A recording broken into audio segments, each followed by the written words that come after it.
बिस्मिल्लाहिर्रहमानिर्रहीम। अस्सलाम वालेकुम। आज 21 नवंबर का आगाज़ हो गया है जुमेरात के दिन का। बात करेंगे अडियाला से सामने आने वाली बड़ी खबर जो रात बड़ी देर से आई। मामला यह है कि इमरान खान साहब के साथ दो मुलाकातें हुई अली मीर गंडापुर साहब की, एक मंगल के दिन एक बुध के दिन, और हुकूमत ने यह तासुर बनाना शुरू कर दिया कि मुज़ाकरात बड़े ज़बरदस्त तरीके से आगे बढ़ रहे हैं और 24 की जो कॉल है वो मौखर हो जाएगी। लेकिन मुज़ाकरात की खबरों का ड्रॉप सीन हुआ है क्योंकि इमरान खान साहब की जो तोशाखाना 2 केस में जमानत हुई है उसके बाद इमरान खान साहब इस्लामाबाद रावलपिंडी के किसी केस में गिरफ्तार नहीं थे। तो इमरान खान साहब की रावलपिंडी के एक केस में, बोगस केस में, झूठे केस में, घटिया केस में इमरान खान साहब की गिरफ्तारी डाल दी गई है। और इस हवाले से रावलपिंडी पुलिस के ट्विटर अकाउंट से भी ट्वीट हुआ है जिसमें यह कहा गया कि बानी पीटीआई इमरान खान पर दर्ज मुकदमात की तफ्तीश, इमरान खान को थाना न्यू टाउन के मुकदमे में गिरफ्तार कर लिया है। मुकदमा जलाओ गिराओ पथराओ, पुलिस से मुजामत, सरकारी अमलाक की नुकसान रसानी समेत दीगर वाक़यात पर दर्ज किया गया। मुकदमा इस्लाद दहशतगर्दी एक्ट की दफात फलां फलां और के तहत दर्ज किया गया है। एसएसपी इन्वेस्टिगेशन की सरबराही में तफ्तीशी टीम इमरान खान से तफ्तीश कर रही है। इमरान खान को कल जिस्मानी रिमांड के असूल के लिए अदालत में पेश किया जाएगा। यह अदालत वहीं पे लगेगी। अच्छा, इसमें इन्होंने नहीं लिखा कि ये किस तारीख को जो है किस तारीख को एफआईआर दर्ज हुई थी। तो ये एफआईआर दर्ज हुई है 28 सितंबर को, जब पिंडी का एहतजाज था 28 सितंबर को, और ये इमरान खान साहब पर और इमरान खान साहब के कुछ और साथियों पर ये एफआईआर जो है वो दर्ज की गई है। और 28 की जो एफआईआर है उस पर आप अंदाजा लगाएं ना कि अब अगर आप 28 से देखते हैं, 28 सितंबर से, तो 54 रोज बाद इमरान खान साहब की जो है वो गिरफ्तारी डाली गई है।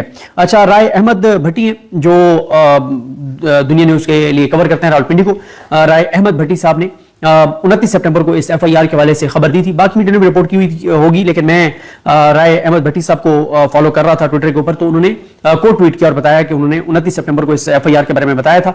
और अब 29 सितंबर वाली एफआईआर में इमरान खान साहब की आज यानी अब कुछ घंटे पहले कल की तारीख में गिरफ्तारी डाल दी गई है। अच्छा, इस हवाले से तहरीक इंसाफ की लीगल टीम को देखने की जरूरत है कि जितनी इमरान खान साहब पर एफआईआर हैं उनमें गिरफ्तारी, क्योंकि इस्लामाबादी कोर्ट का एक ऑर्डर है कि जब एक केस में कोई गिरफ्तार होगा तो बाकी तमाम में गिरफ्तारियां डाली जाएंगी। तो इसके लिए तहरीक इंसाफ की लीगल टीम क्या कर सकती है, क्या कर रही है, इस हवाले से तहरीक इंसाफ की लीगल टीम को जरूर देखना चाहिए, क्योंकि इस तरह से तो एक के बाद दूसरे के बाद तीसरे केस में गिरफ्तारी डलती चली जाएगी। इसलिए एक स्ट्रॉन्ग किस्म की पिटीशन, जो भी लीगल रेमेडीज हैं उनको अवेल करते हुए तहरीक इंसाफ की लीगल टीम को अदालतों से रजू करना चाहिए। इसमें कोई शक नहीं है कि अदालतों की हैसियत और औकात भी हमें पता ही है, लेकिन फिर भी इस वाले से लीगल टीम की जिम्मेदारी है कि वो अपने तौर पे तो जो भी किरदार अपना अदा कर सकते हैं वो करें। और बाकी मैं आपको बता चुका हूं कि जो रेड जोन है उसको बंद किया जा रहा है, कंटेनर्स रखे जा रहे हैं, 0 पॉइंट फैजाबाद हर जगह कंटेनर्स जो हैं वो पहुंचाए जा रहे हैं। और लेकिन अभी तक रास्तों को ब्लॉक नहीं किया गया, वो शायद कल उसको ब्लॉक करना शुरू करें। बाकी इमरान खान साहब जो हैं उन्होंने आज के दिन तक की डेडलाइन दी हुई है कि जुमेरात तक अगर मामला हो जाते हैं तो ठीक है, वरना जुमे को काफिले निकलना शुरू हो जाएंगे। तो देखें, मैं आपके सामने एक गुफ्तगू आपको सुनाना चाहता हूं जो फैसल चौधरी साहब की है, जो इमरान खान साहब से मिले, और उनकी गुफ्तगू में से ना मतलब एक आध चीज रिपोर्ट हुई है, बाकी चीजें रिपोर्ट हुई नहीं है, और ये बहुत जरूरी है। और एक चीज और मैं बता दूं, मैं किसी का ट्वीट भी पढ़ रहा था कि जिस केस में इमरान खान साहब की गिरफ्तारी डाली गई है, अहमद वड़ाई किसी ने ट्वीट किया हुआ था कि उसमें जितने लोग नामजद हैं उन सब की जमानतें हो चुकी हैं। तो एक ऐसे केस में जिसमें बाकियों की जमानतें हो चुकी हैं, इमरान खान साहब को उस केस में गिरफ्तारी जो है वो डाली गई है। फैसल चौधरी साहब इमरान खान साहब से कल मिले हैं, उन्होंने जो गुफ्तगू की है जिसको मीडिया ने मुकम्मल तौर पर उसका ब्लैकआउट किया है, मैं ये समझता हूं कि उसमें इमरान खान साहब ने 2-3 बहुत अहम बातें की हैं जो कि जरूर लोगों तक पहुंचनी चाहिए, इसलिए मैं ये आप के सामने रखना चाहता हूं। और एक चीज मैं आपको बता दूं कि तहरीक इंसाफ को अगर ये हुकूमत समझती है कि वो मुज़ाकरात की ट्रैक की बत्ती के पीछे लगा के और वो समझते हैं कि मोमेंटम कम हो गया, मुझे ऐसा नजर नहीं आया। मुझे जो नजर आ रहा है वो यह कि मोमेंटम उसी तरह से बरकरार है और तैयारियां तहरीक इंसाफ की हो रही हैं। और जो कल जो इमरान खान साहब की बेल हुई है उससे पीटीआई को एक हौसला मिला है कि नहीं, अदालतों से फैसले आ रहे हैं और इमरान खान साहब के ऊपर किए गए बोगस केसेस में, झूठे केसेस में अदालतें फैसले कर रही हैं। खासतौर पर इस्लामाबादी कोर्ट में, और इस्लामाबादी कोर्ट में भी आमिर फारूक साहब के अलावा जिस भी जज के पास केस लगता है तो वहां पे मुख्तलिफ चीज होती है, और मियां गुलस और बहरहाल वो एक बड़ा फैसला दिया है। तो लेकिन वहीं पे जब ये गिरफ्तारी डाली गई है तो इससे तहरीक इंसाफ को ये क्लियर हो गया है कि कोई चक्कर नहीं है मुज़ाकरात वाला, अपना दबाव आप बढ़ा के रखें। ये तहरीक इंसाफ का दबाव ही है कि 2 दिन के लिए अडियाला के दरवाजे खोल के अली मीर गंडापुर साहब को मिलवाया गया बगैर किसी अदालती हुक्म के, और कई घंटे तक की उनकी 2 मुलाकातें करवाई गई हैं। जरा सुनिए फैसल चौधरी साहब ने इमरान खान साहब से मिलने के बाद कल क्या कहा, और मैं आपको इसमें कुछ चीजें हाईलाइट करना चाहता हूं कि जो बहुत इंपॉर्टेंट है। वकला से गुफ्तगू करते हुए कहा है कि जो मुज़ाकरात है वो कल तक अगर कोई न्यूज़ आती है तो, वरना तो हमारा प्रोटेस्ट ऑन है। प्रोटेस्ट जो है वो जुमे को काफिले पहुंचना शुरू हो जाएंगे, اور اس کے بعد یہ ویسے بڑی امپورٹنٹ ہے کہ جمعے کو قافلے پہنچنا شروع ہو جائیں گے. ویسے تو یہی تھا کہ اتوار کی کال ہے تو جمعے کو, اس کا مطلب ہے کوئی شاید کوئی حکمت عملی چینج بھی ہو سکتی ہے کہ وقت سے پہلے کچھ لوگ پہنچنا شروع ہو جائیں. اور یہ بڑا کیٹیگوریکل فیصل چودھری صاحب نے کہا ہے کہ عمران خان صاحب نے کہا ہے کہ ہمارا پلان جو تھا وہ ہے, اس میں کوئی رد و بدل نہیں ہوا. ہمارا جو احتجاج ہے وہ کسی صورت بھی ڈیفر نہیں ہوگا اور احتجاج کی جو کال ہے وہ بدستور قائم ہے.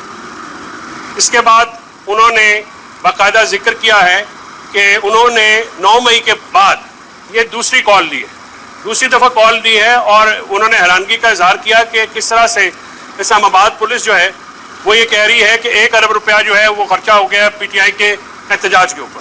تو انہوں نے یہ کہا کہ یہ ملک آئین کے مطابق اگر چل رہا ہو تو پھر یہ بتائیں کہ جو الیکشن کا فراڈ 10 مہینے ہو گئے, الیکشن میں ایک سب سے پاپولر پارٹی کو ہٹ کیا گیا اور اس کو الیکشن لڑنے سے روکنے کے لیے تمام تر اقدامات کیے گئے, ہمارا سیمپل بھی لیا گیا, ہمارے جو وہاں پہ الیکشن کمیشن نے رزلٹ بھی بدلے, اور آج 10 مہینے ہو گئے الیکشن ٹریبیونل نے پنجاب میں کتنے کیسز کے فیصلے کیے, اور الیکشن ٹریبیونل کی جو سلو پیس ہے وہ بھی یہ ظاہر کرتی ہے کہ ہمارے ساتھ جو معاملہ کیا گیا آئین کے خلاف اور قانون کے خلاف. اس کے ساتھ ساتھ اس پہ کیونکہ آپ یہ چیز دیکھ چکے ہوں گے کہ پنجاب میں 8 فروری کے انتخابات کے حوالے سے جو ٹریبیونلز ہیں انہوں نے ابھی تک قومی اسمبلی کی صرف 3 سیٹوں کے اوپر فیصلہ کیا ہے, اور ان 3 میں بھی 2 فیصلے نون لیگ کے حق میں تھے, یعنی نون لیگ کے حق میں اس طرح سے تھے کہ نون لیگ والے جیتے تھے, اس کو ٹی ٹی آئی نے چیلنج کیا تھا, وہ دونوں نون لیگ والوں کے حق میں آ گئے فیصلے, اور ایک پی ٹی آئی کے عظیم لکھوی صاحب کے خلاف تھا, وہ نون لیگ کی درخواست مسترد ہوئی ہے. تو مطلب فیصلے ہو ہی نہیں رہے 8 فروری کے. اور جس طرح سے عمران خان صاحب نے ذکر کیا کہ 1 ارب روپیہ انہوں نے ذکر کیا کہ پولیس کہتی ہے کہ پی ٹی آئی کے احتجاجوں پہ ہمارا خرچ ہو گیا, پولیس کا 1 ارب یعنی 100 کروڑ روپیہ. بھائی یہ 100 کروڑ کہاں گیا؟ 100 کروڑ کہنا آسان ہے, اور یہ 100 کروڑ ظاہر ہے آپ کو پتا ہے موجیں لگی ہوئی ہیں, مال بن رہے ہیں, کرپشن لوٹ مار. 100 کروڑ روپیہ پولیس کہہ رہی ہے کہ جناب ہمارا پی ٹی آئی کے پروٹیسٹ پہ خرچ ہو گیا. انہوں نے کہا کہ ہمارے اوپر احتجاج کے علاوہ اب ہمارے پاس کوئی آپشن نہیں چھوڑا گیا. میڈیا سینسرشپ ہے, میڈیا کے اوپر ان کی گفتگو نہیں چلائی جاتی اور نہ ہی ان کی پبلش کی جاتی ہے. اس کے ساتھ ساتھ سوشل میڈیا وی پی اینز کے اوپر بھی کریک ڈاؤن کر کے اگر سوشل میڈیا بولتا تھا تو اس کی بھی آواز بند کرنے کی ایک کوشش کی جا رہی ہے. ہمارے جو 1.5 سال سے ورکرز ہیں, رہنما ہیں, وہ ٹرائل کے بغیر جو ہیں وہ مقدمے بھگت رہے ہیں, اور ان کی ضمانتیں جو ہیں وہ نہیں ہو رہی. تو انہوں نے کہا کہ ملک تو آئین کے مطابق قانون کے مطابق نہیں چل رہا. اس کے بعد پاکستان تحریک انصاف واحد فیڈرل پارٹی ہے. یہ پوائنٹ بہت امپورٹنٹ ہے, اس پوائنٹ کو تحریک انصاف کو بہت ہائی لائٹ کرنا چاہیے. آپ کے سامنے ہیں دہشت گردی کے جو واقعات ہیں, سانحات ہیں, ان میں کتنا اضافہ ہو گیا ہے.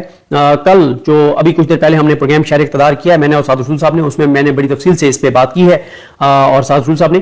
لیکن یہ عمران خان صاحب نے بہت امپورٹنٹ بات کی ہے کہ پی ٹی آئی واحد فیڈرل پارٹی ہے, اور دہشت گردی کے خاتمے کے لیے جہاں پہ فورسز آپ کی لڑ رہی ہوتی ہیں وہاں پہ پولیٹیکل ایک نیریٹو, عوامی سپورٹ بہت ضروری ہوتی ہے, اور وہی پارٹی دے سکتی ہے جو فیڈرل پارٹی ہے. اور کیا کہا ہے عمران خان صاحب نے, یہ سنیے, یہ بہت امپورٹنٹ پوائنٹ ہے اس وقت جب پاکستان دہشت گردی کی شدید لپیٹ میں ہے, اور کل بھی ہمارے 12 جوان جو ہیں وہ شہید ہوئے ہیں. جو ہیں وہ مقدمے بھگت رہے ہیں اور ان کی ضمانتیں جو ہیں وہ نہیں ہو رہی. تو انہوں نے کہا کہ ملک تو آئین کے مطابق قانون کے مطابق نہیں چل رہا. اس کے بعد پاکستان تحریک انصاف واحد فیڈرل پارٹی ہے جس کی ملک کی 4 صوبوں میں اور آزاد کشمیر میں بھی جڑیں ہیں, اور ملک میں دہشت گردی کا مقابلہ کرنے کے لیے ایک فیڈرل پارٹی کی ضرورت ہے. اور پی ٹی آئی وہ واحد جماعت ہے جو کہ اس وقت دہشت گردی کا مقابلہ سیاسی طور پہ کرنے کے لیے اس پوزیشن میں ہے.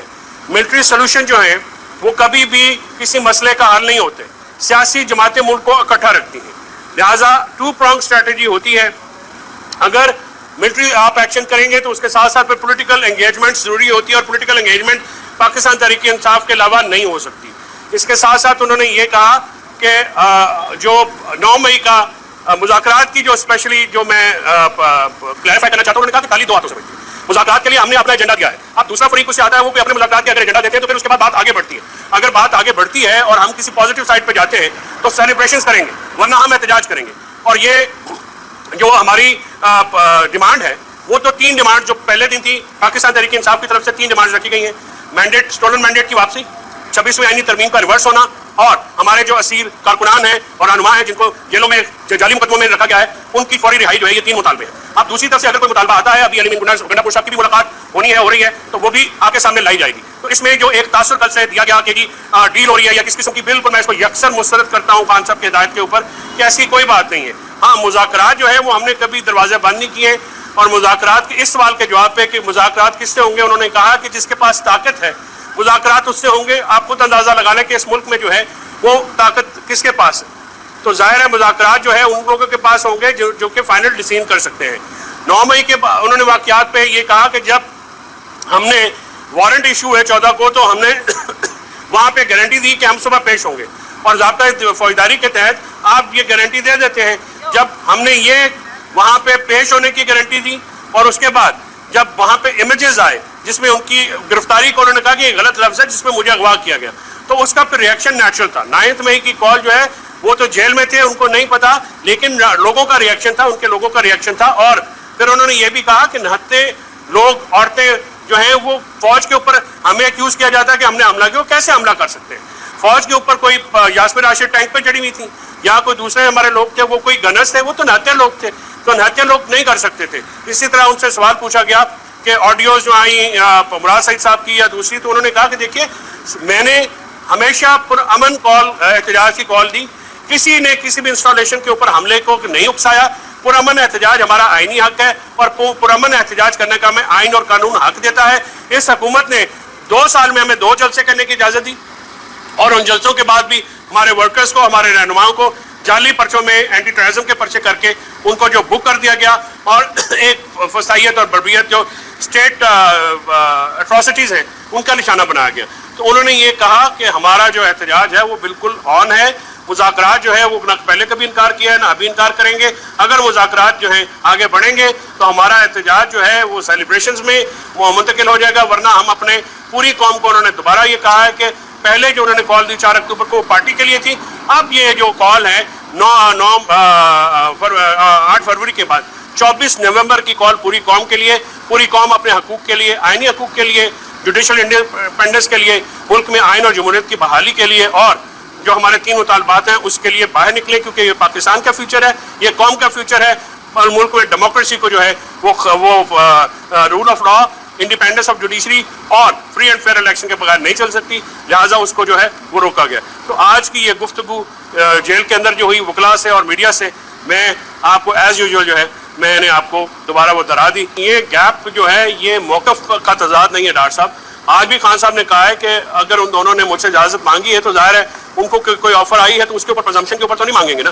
बात यह है कि आप एक चीज़ अलाउंस है ना, या तो खान साहब बनी काना बैठे हो और पीटीआई में जो हमारे लोग हैं, लीडरशिप है, वो कोई और बात करिए तो फिर राब्ते बहाल होते हैं। देखिए यहाँ से अब आपसे बात करते हैं, यहाँ से हम आगे जाएंगे, टेलीफोन भी यहाँ पे नहीं चलते हैं, तो राब्ते का थोड़ा फुकदान है। राब्ते का फुकदान जब होता है तो फिर ऐसी कोई थोड़ी सी डिविएशंस आ जाती हैं, लेकिन तहरीक इंसाफ का मौक़िफ़ इमरान खान के मौक़िफ़ से कभी भी अलग नहीं हो सकता। रात को भी वकास अकरम शेख साहब ने प्रेस कॉन्फ्रेंस की और उन्होंने ये सारे जो है मौक़िफ़ खान का दोहराया भी, प्रोग्राम्स में भी ये सारी बात की है। लेकिन अगर कोई थोड़ी बहुत डिविएशन आपको लगता है, ये मीडिया की बात जो है वो इसलिए आ जाती है क्योंकि देर सवेर हो जाती है। आपको पता है कि पटियाला में जाना भी मुश्किल है, आना भी मुश्किल है, फिर वहाँ पे कुछ ऐसे मामला हो जाते हैं जिससे देर हो जाती है। कल बहुत देर हो गई थी, लेकिन ये मामला बिल्कुल वो जो फिर कल अलीमा खान साहब ने भी इसको क्लैरिफाई किया। सो ये थोड़ी बहुत अगर कंफ्यूजन होती है तो कोशिश ये होती है कि ना हो, लेकिन उसका आप थोड़ा सा हमें ये कंसेशन दे दिया करें, क्योंकि खान साहब जेल में है, जेल से बाहर बैठे हुए जो कम्युनिकेशन गैप है शायद उसकी वजह से लोग हैं जो मुज़ाकरात के मुखालिफ है।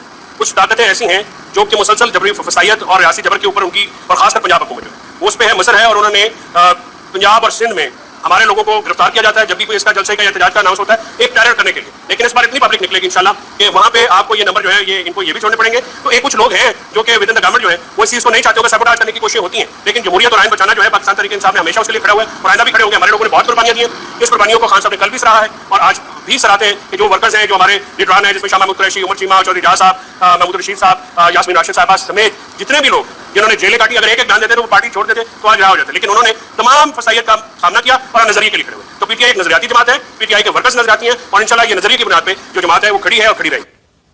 ये इमरान खान साहब का पैगाम था जो फैसल चौधरी साहब के जरिए सामने आया, बहुत इंपॉर्टेंट था और खास तौर पे जो मैं समझता हूँ दहशतगर्दी वाली बात इमरान खान साहब ने ठीक कही कि एक ऐसे वक्त के ऊपर जब दहशतगर्दी में बहुत ज्यादा इजाफा हो गया है, बहुत ज्यादा इजाफा हो गया है। मैं कल ये फिगर कोट कर रहा हूँ जो आयशा बख्श साहिबा अपने प्रोग्राम में दे रही थी कि अब तक यानी 20 नवंबर तक 21 नवंबर तक मुल्क भर में 675 दहशतगर्दी के वाकयात हो चुके हैं। ये आयशा बख्श साहिबा जो है वो फिगर कोट कर रही थी। और इसी तरह से जो 2 सालों में 22 और 23 इन 2 सालों में दहशतगर्दी में कुछ 65% इजाफा हुआ है और जो अमवात है नुकसान है उसमें 75% इजाफा हुआ इन 2 सालों में। ज़ाहिर है हमारा यहाँ पाकिस्तान की हुकूमत का मौक़िफ़ यह है कि अफ़गान तालिबान की वजह से है, लेकिन हमने ये देखा है कि इमरान खान साहब को जब से इक़्तिदार से निकाला गया है अप्रैल 2022 से, उससे लेके आज 21 नवंबर तक پاکستان کی حکومت کی توجہ 90% جو ہے وہ عمران خان کو توڑنے پر، شکست دینے پر، پی ٹی آئی کو اور اپنی عوام کو شکست دینے پر، بربریت پر، فسطائیت پر ہے، اور ان چیزوں پر نہیں ہے کہ بے روزگاری کو کیسے ختم کرنا ہے، اکانومی کو کیسے سنبھالنا ہے اور دہشت گردی کو کیسے ختم کرنا ہے. اس پہ ہمارا اتنا فوکس نظر نہیں آتا. ابھی آپ کل ہی دیکھ لیں کہ کل ایک ایسے وقت میں جب ہمارے فوج کے 12 جوان جو ہے وہ شہید ہوئے جنہوں نے اپنی جانیں قربان کی، اور ان کے کل شہر اقتدار پروگرام میں بھی میں نے اور سعد رسول صاحب نے ان کا نام لے کے ذکر کیا. میں ایک بار پھر ان کو خراج تحسین بھی پیش کرنا چاہتا ہوں، اور ان کی فیملیز کے ساتھ ہم ظاہر ہے شہید زندہ ہیں لیکن ایک دکھ اور تکلیف ہوتی ہے جوانوں کے جانے کی، تو ان کے ساتھ اظہار تعزیت بھی کرنا چاہتے ہیں. یہ ہے جناب صوبیدار عمران احمد فاروقی، یہ بنو والا جو واقعہ ہے اس میں صوبیدار عمران احمد فاروقی شہید، ان کا تعلق گجرانوالہ سے تھا. 29 سالہ حوالدار محمد جاوید اقبال شہید، ان کا تعلق ضلع سرگودا سے تھا. 34 سالہ نائک تہماس احمد شہید، ان کا تعلق ایبٹ آباد سے تھا. 39 سالہ نائک باسط فرید شہید، ان کا تعلق ہری پور سے تھا. 33 سالہ سپاہی صفدر علی شہید، ان کا تعلق بارکھان سے تھا. 32 سالہ سپاہی اسد بشیر شہید، ان کا تعلق کولو سے تھا. 38 سالہ سپاہی اجاز حسین شہید، ان کا تعلق ڈی جی خان سے تھا. 23 سالہ سپاہی عاطف خان شہید، ان کا تعلق میاں والی سے تھا. اب 23 سال کیا عمر ہے. 30 سالہ سپاہی امان اللہ شہید، ان کا تعلق ضلع کرک سے تھا. 22 سالہ سپاہی شاہ زمان شہید، ان کا تعلق لوور دی سے تھا. سپاہی حبیب اللہ شہید 22 سال ان کی عمر تھی، ان کا تعلق کرک سے تھا. اور عثمان اللہ شہید عمر ان کی 33 سال تھی، ان کا علاقہ بھی کرک تھا. انہوں نے جانیں قربان کی. ظاہر ہے یہ وہ عظیم شہداء ہیں جو ملک کی خاطر، اس دھرتی کی خاطر، اس وطن کی خاطر اپنی جانیں قربان کر رہے ہیں. دوسری طرف ہم نے کل دیکھا کہ ابھی ان کی تدفین بھی نہیں ہوئی تھی کہ خبر یہ آئی کہ پیپلز پارٹی اور نون لیگ میں جو کرپشن اور لوٹ مار اور ذات اور مفاد کے اوپر، جو لوٹ مار کے اوپر ان کے اختلافات ہیں، اس کے لیے دونوں نے کمیٹیاں بنا دی ہیں، شہباز شریف نے بھی اور پیپلز پارٹی نے. تو اس سے تکلیف ہوتی ہے پورے پاکستان کے لوگوں کو، پاکستانیوں کو، کہ جہاں ہمارے 12 جوانوں کی شہادت ہوئی اور ابھی ان کی تدفین نہیں ہوئی تھی، اس سے پہلے یہ جماعتیں آپس میں کرپشن اور لوٹ مار کی لڑائیوں کے اوپر آپس میں کمیٹیاں بنا رہے ہیں. لیکن کوئی ایسا نہیں آیا کہ ان دونوں جماعتوں کی کمیٹی بن گئی ہو کہ وہ ایک نیریٹو بنائیں گے دہشت گردی کے خلاف، دہشت گردوں کے خلاف، اور اقدامات کریں گے یا یہ شہداء کی فیملی سے ملیں گے. ایسی کوئی بات نہیں آئی. بات آئی ہے تو کرپشن، لوٹ مار، ذات اور مفاد کی بات آئی ہے، جو کہ بہت تکلیف دہ ہے. تو بہرحال جی دیکھتے ہیں چیزیں کیسے آگے بڑھتی ہیں. مجھے اپنی دعا میں یاد رکھیں. اللہ کریم صاحب کا حامی ناصر. اللہ حافظ.